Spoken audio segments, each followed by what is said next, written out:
The Lord be with you. And with your spirit. A reading from the Holy Gospel according to Saint Luke. Glory to you, O Lord. When the days for Jesus to be taken up were fulfilled, he resolutely determined to journey to Jerusalem, and he sent messengers ahead of him. On the way, they entered a Samaritan village to prepare for his reception there. But they would not welcome him, because the destination of his journey was Jerusalem. When the disciples, James and John, saw this, they asked, "Lord, do you want us to call down fire from heaven to consume them?" Jesus turned and rebuked them, and they journeyed to another village.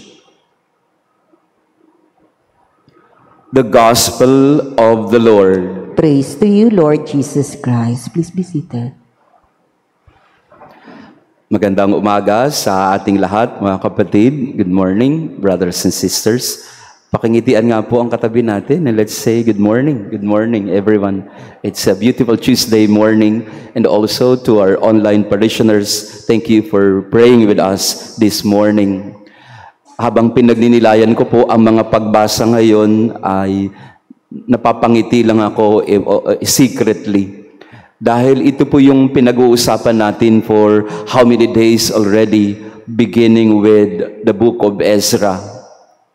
We are reading from the book of the prophet Zechariah, and he belongs to this set of prophets that came after the exile.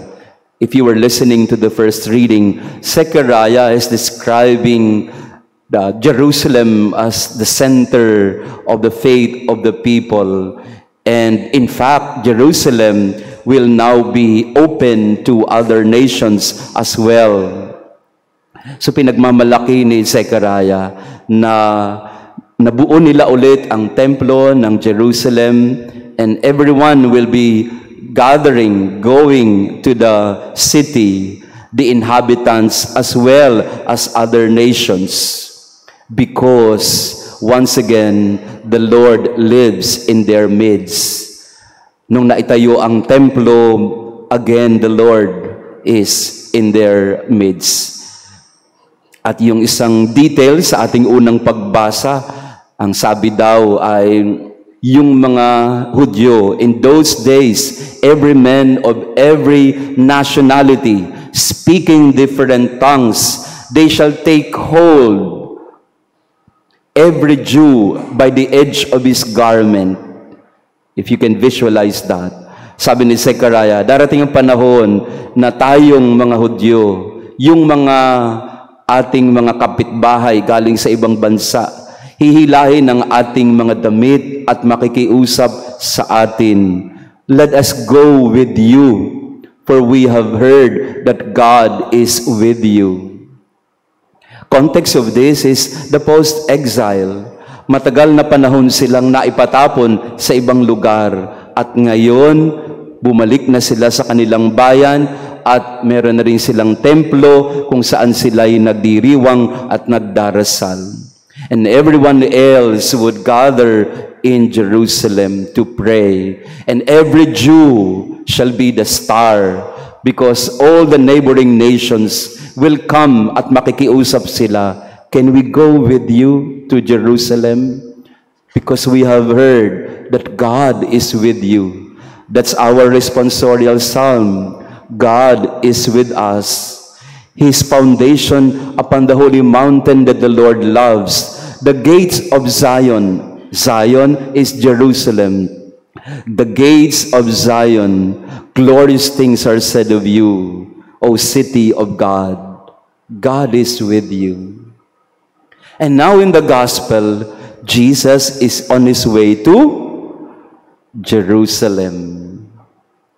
So napakaganda po ng paglalakbay ng ating mga pagbasa. From exile to the rebuilding of the temple, to the rebuilding of the city, And all nations will congregate in the city to worship and honor God, because they said, God is in that city. God is with them.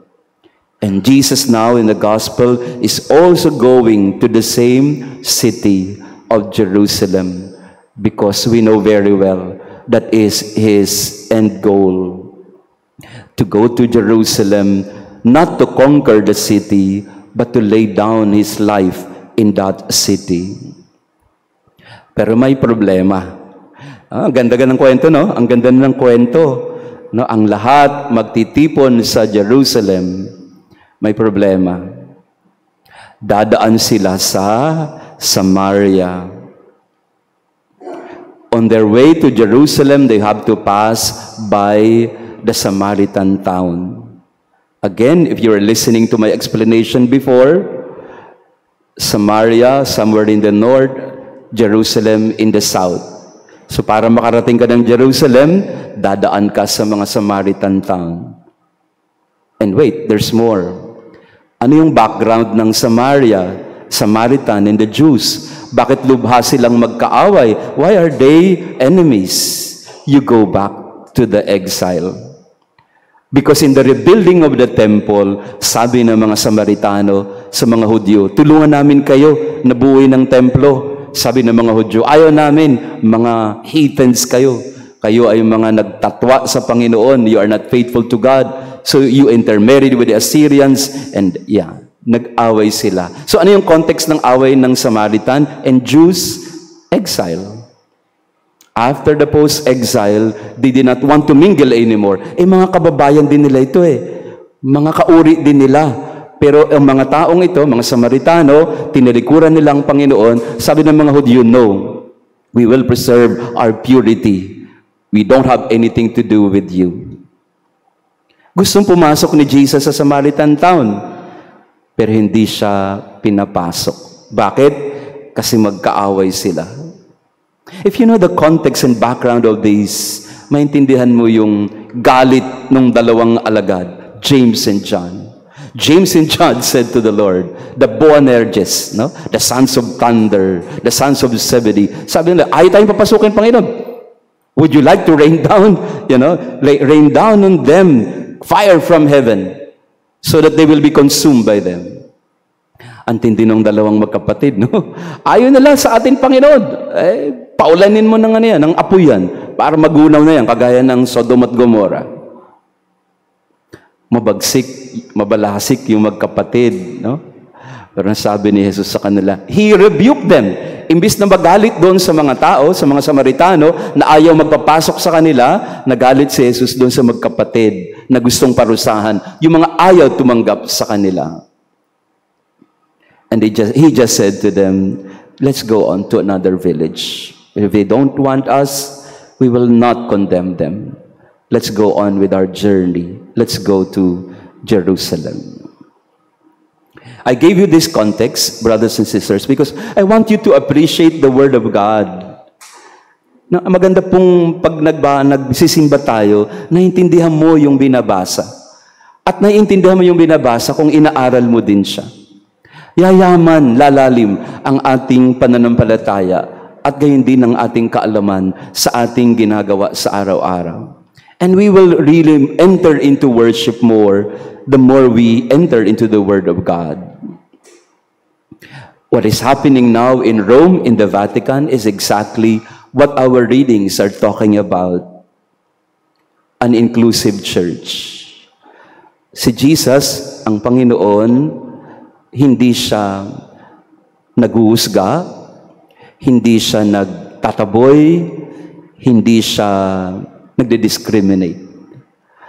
Hindi siya nagalit sa mga Samaritano kasi naiintindihan niya kung saan nanggagaling ang mga Samaritano. At naiintindihan niya yung awayan ng mga Hudyo at Samaritano. So hindi niya magawang magalit kahit hindi siya tinanggap, kahit hindi siya pinapasok. In the mind of Jesus, everyone should be loved, even if they do not want you. This is what is happening in Rome right now. in the Synod on Synodality. The Holy Father, Pope Francis, the bishops, representatives from different local churches, different parts of the world, they are now gathered in Rome to talk about that. How do we become a synodal church? How do we become an inclusive church? Napakahirap po doon. Dahil mas gusto natin na magtaboy, mas gusto natin na magpaalis, mas gusto natin na manghusga kaysa sa tanggapin ang isa't isa sa kabila ng ating mga pagkakaiba. Last night, I was giving a talk to a parish in Parañaque over Zoom. I was talking about synodality, walking together, inclusivity, paglalakbay ng sama-sama, walang hinuhusgahan, walang inuuri, walang tinataboy, walang pinagsasarahan. And in the kind of questions that I got, there were some that I felt that this is coming from a perspective of exclusivity. Kasi may tanong halimbawa doon na napakagandang mga tanong. At ang tanong ng isa sa mga participants ng recollection ay, paano, Father, ang gagawin natin? Inclusive ng inclusive tayo, tanggap tayo ng tanggap. Paano natin tatanggapin kung talaga namang mga makasalanan? Kung alam naman natin na mali, paano natin itatama ang mga mali kung tatanggapin na lang natin sila? And I felt that it's coming from somewhere. And it's coming from a perspective of, you are a sinner. You're doing something wrong. We cannot allow you to be part of us. But that's not what Jesus wants us to do. That is not the way of Jesus.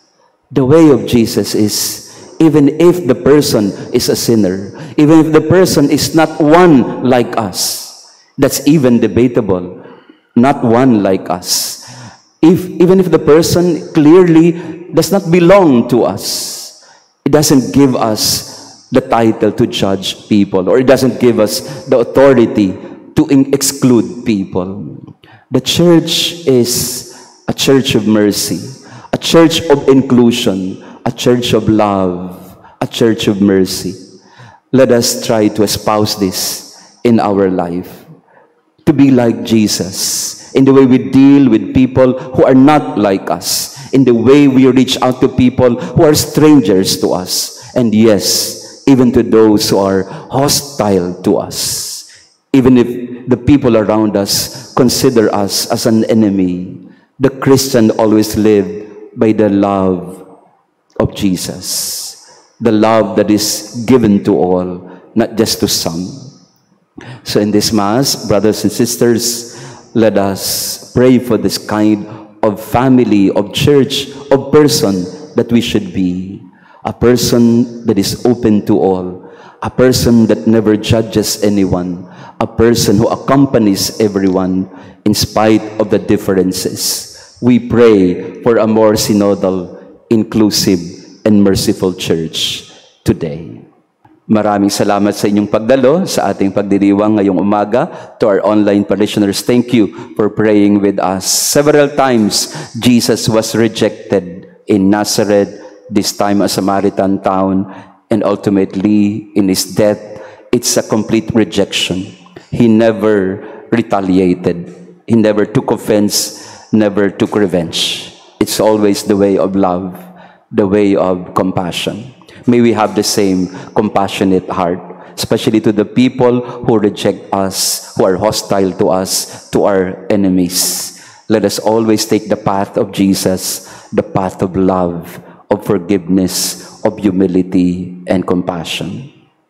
Tomorrow is the feast of Saint Francis of Assisi.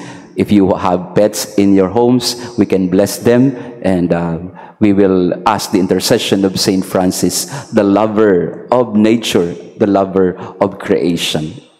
The Lord be with you. And with your spirit. And may our loving God bless you and your family, the Father, the Son, and the Holy Spirit. Amen. Our Mass has been offered. Go in peace to love and serve the Lord. Thanks be to God.